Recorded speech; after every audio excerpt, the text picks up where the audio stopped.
मौलानाओं के आजकल बुरे दिन आए हुए हैं। ट्रिपल तलाक से लेकर मदरसों में पारदर्शिता के सवाल पर मौलाना आजकल बैकफुट पर है। पर अब मौलानाओं पर एक नई मुसीबत आन पड़ी है। जो मौलाना कल तक दूसरों के लिए फतवा जारी करते थे, उन्हीं के खिलाफ फतवा जारी हो गया है। दरअसल टीवी चैनलों में बैठकर अपनी दुकान चलाने वाले मौलानाओं के खिलाफ बरेली की दरगाह ने फतवा जारी कर दिया और कहा है कि यह शरीयत के खिलाफ है।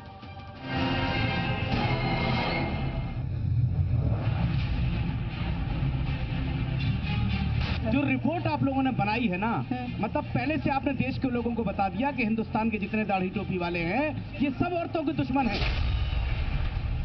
देख रहा हूँ, नजर के सामने देख रहा हूँ किस तरह की महिलाएं हैं। तो ऐसे बहस नहीं कर पाएंगे ना। क्या पैमाना है? हम इस कानून के खुद खातून है मुखालिफ हैं। अरे चुप रहिए, अपनी औकात देखिए।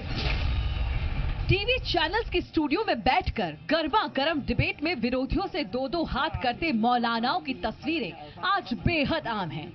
मुद्दा चाहे धर्म से जुड़ा हो या फिर देश की सियासत से, मौलाना आजकल हर न्यूज चैनल के स्टूडियो की शोभा बढ़ाते नजर आते हैं।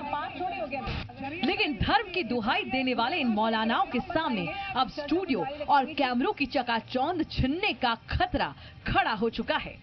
जी हाँ, टीवी चैनल्स के स्टूडियो में बैठकर फतवों की वकालत में गाल बजाने वाले और बात बात पर फतवा जारी करने वाले मौलानाओं के खिलाफ ही अब फतवा जारी हो चुका है। न्यूज चैनल्स पर होने वाली डिबेट में हिस्सा लेने वाले मौलानाओं को बरेली की दरगाह आला हजरत से फतवा जारी हुआ है। फतवे में कहा गया है कि इस तरह के कार्यक्रमों में मौलानाओं का शामिल होना न सिर्फ शरीयत के खिलाफ है बल्कि हराम भी है। टीवी पर जो डिबेट आती है, इस डिबेट में उलमा शरीक न हो। इसमें चूंकि बहस व मुबाहिसा होता है और जो चर्चा होती है वो चर्चा सही दिशाओं में नहीं होती है। उसका इम्पैक्ट, उसके तासुरात आवाम पर बहुत गलत पड़ते हैं। तो इस वजह से उस पर बहस में हिस्सा न लेने के लिए मशवरा दिया गया है उलमाए कराम को।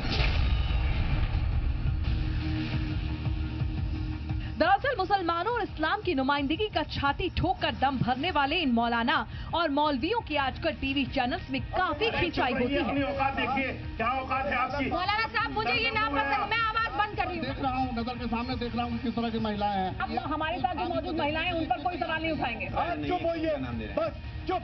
कई मौके तो डिबेट के दौरान ऐसे भी आ जाते हैं कि जब मौलानाओं को डांट फटकार तक सुननी पड़ती है। आपने चुप होइए, औरतों का सशक्तिकरण कर रहे हैं। चुप, आप चुप रहिए, आप चुप रहिए। जबकि कई बार तो गर्मा गर्म बहस के दौरान नौबत कहा सुनी तक पहुंच जाती है। टीवी डिबेट के दौरान मौलानाओं की बहसबाजी के गिरते स्तर ने इस्लाम के ठेकेदारों के माथों पर चिंता की लकीरें खींच दी हैं।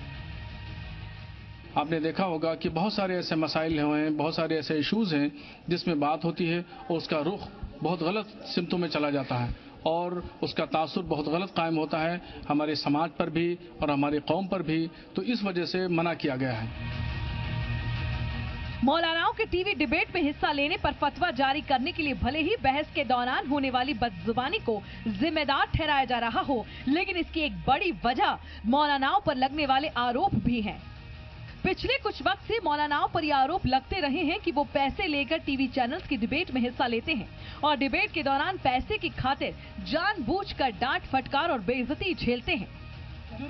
बहरहाल टीवी पर बैठकर दुनिया के सामने इस्लाम का ढोल पीटने वाले मौलाना अब खुद ही धर्म के ठेकेदारों के निशाने पर आ चुके हैं।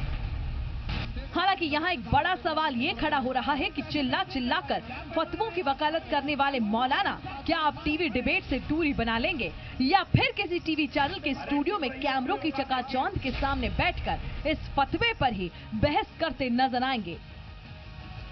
ब्यूरो रिपोर्ट, जी मीडिया।